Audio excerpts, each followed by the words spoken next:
जैसे जैसे बदलते मौसम में गर्मी का प्रभाव पड़ता जा रहा है, वैसे ही नगर क्षेत्र में बढ़ते मच्छरों के प्रकोप के चलते संक्रामक बीमारियां पैर पसारती जा रही हैं। इस बदलते मौसम में डायरिया जैसी संक्रामक बीमारियां पूरी तरह से पैर पसारती नजर आ रही हैं। शहर के सरकारी चिकित्सालय हो या प्राइवेट चिकित्सालय, सभी पर पीड़ितों की लंबी कतारें लगी हुई हैं। सरकारी स्वास्थ्य महकमा पूरी तरह अलर्ट होने का दावा कर रहा है, लेकिन जमीनी हकीकत कुछ और ही बयां कर रही है। जसपुर सामुदायिक स्वास्थ्य केंद्र में उल्टी दस्त जैसी भयंकर बीमारियों को रोकने के लिए कुछ दवाइयों का अभाव नजर आया, जिस कारण मजबूर होकर चिकित्सालय में तैनात चिकित्सकों ने मरीजों के साथ आए तीमारदारों को बाहरी दवाइयां लिखने को मजबूर होना पड़ा है।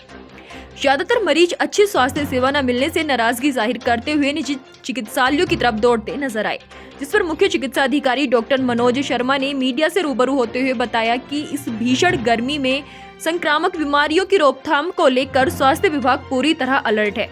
साथ ही उन्होंने कहा कि जिला मुख्यालय में डायरिया, डेंगू, इस समय महामारी जैसे संक्रामक रोगों के बचाव के लिए समस्त दवाइयां उपलब्ध हैं। लेकिन हमारे संवाददाता द्वारा सवाल पूछे गए सवाल कि जसपुर चिकित्सालय में मेट्रोलॉजी, डायरिया, लंबे संबंधित कुछ दवाइयां जसपुर चिकित्सालय में न होने पर मुख्य चिकित्सा अधिकारी ने कहा कि जसपुर चिकित्सालय में कोई दवाइयों की मांग नहीं आई है, जिस कारण यहां मरीज और तीमारदारों को खासा दिक्कतें उठानी पड़ रही हैं। इस संबंध में जसपुर चिकित्सालय अधिकारी से वार्ता कर शीघ्र जसपुर चिकित्सालय में दवाइयां उपलब्ध कराई जाने की बात कही गई है। और डायरिया बहुत चल रहा है, तो मैं जनता से कहना चाहूँगा कि अगर भीड़ भाड़ वाली जगह पर जाते हैं तो मास्क लगा कर रहें, और अगर बाहर का कुछ खाना पीते हैं या शादी ब्याह में खाते पीते हैं तो सावधानी बरतें। कोई ऐसी कच्ची या पानी वाली ऐसी चीज़ें ना खाएं जिनसे इन्फेक्शन फैल सकता है। बच्चों को भी खासकर पानी उबाल कर दें, और जो भी सलाद या इस तरह की चीज़ें हैं वो ना दें। साथ ही पानी, ऐसे जो पानीदार फल हैं वो खाते रहें, जिससे कि बॉडी में पानी की कमी ना होने पाए। अक्सर देखा जा रहा है लगातार इसके पास भी अगर थोड़ी सी भी ज़मीन है तो किचन गार्डन एक बहुत अच्छा वो है कि कोई हर सब्जी आप चाहें तो बहुत छोटी छोटी जगह में गमलों में उगा सकते हैं। वो हेल्दी जीवन के लिए बहुत अच्छा सॉल्यूशन है। मैं जनता से अनुरोध करूँगा कि एक किचन गार्डन की परंपरा जो पहले होती थी वो फिर से शुरू करें। में जो अधिकतर बीमारियाँ होती हैं वो डायरिया से संबंधित होती हैं। टाइफाइड फीवर है वो होता है, और डेंगू या मलेरिया की जो संभावना जो है इस मौसम में ज़्यादा होती है, और लू लगने के कारण जो दिक्कत हो सकती है वो उस तरह की परेशानियाँ होती हैं। तो इस संबंध में हमारे द्वारा पूरी तैयारी इसमें की गई है। सभी जो चिकित्सालय हमारे को निर्देश संबंधित दिए गए हैं।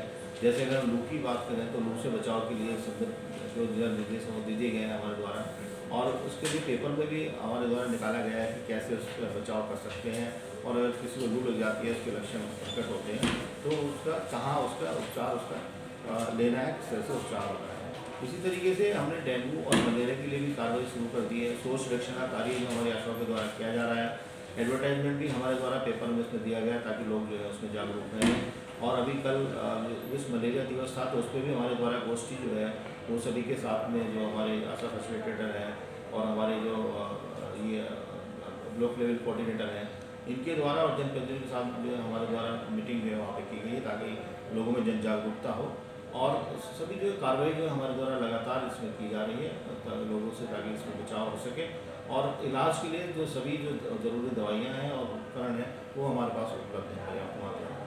हमारे पास स्टोर में पर्याप्त मात्रा में है। अगर इनके द्वारा डिमांड संदर्शन नहीं की गई है तो डिमांड कर लें और वहाँ से ले लें दवाई। हमारे पास स्टोर में किसी भी दवाई की कोई कमी नहीं है, और इन केस कभी कोई इमरजेंसी में कोई दवाई की अगर वो कमी हो जाती है तो लोकल परचेज के माध्यम से भी ये सुविधा दी गई है सरकार के द्वारा, तो लोकल परचेज करके भी दवाई की उपलब्धता कराई जा सकती है। इस बारे में मैं बात करूँगा आज यहाँ के MOIC से, अभी आपके पास संज्ञान में लाया गया है, और अगर जिस लेवल में भी अगर कुछ कमी होगी तो उसमें डेफिनेटली उनका स्पष्टीकरण दिया जाएगा।